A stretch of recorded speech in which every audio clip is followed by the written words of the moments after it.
இவர் இப்போ இறந்தது வந்துட்டு ஈரல் சுருக்க நோயோட ஏதோ ஒரு காம்ப்ளிகேஷன்.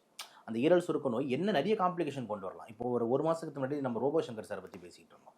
அவர் வந்து செட்டிலேயே ரத்த வாந்தி எடுத்தாருன்னு. எந்த நோயினால? இதே நோயினால.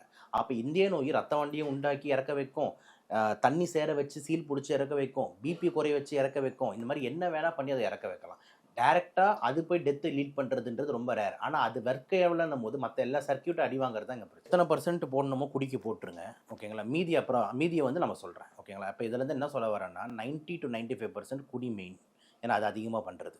மீதி ஒரு 5-10% வந்து ஒரு சில வைரஸ்க்கு கொடுக்கலாம். ஹெப்படைட்டிஸ் பி, ஹெப்படைட்டிஸ் சி, பால்வினை வைரஸ்கள், ஓகேங்களா. அந்த மூலயமா வந்து நம்மளுக்கு பரவலாம். இது 2.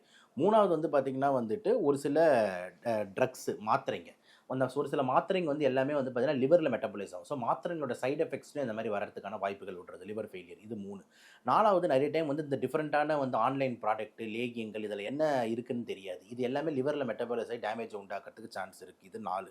அதுக்கப்புறம் வந்துட்டு பார்த்திங்கன்னா 5வது வந்து ரொம்ப இம்பார்ட்டன்ட் கேட்டகரி வந்து இந்த வெயிட்டாக இருக்கிறவங்கள சில பேர் அந்த ஈரலை சுற்றி கொழுப்பு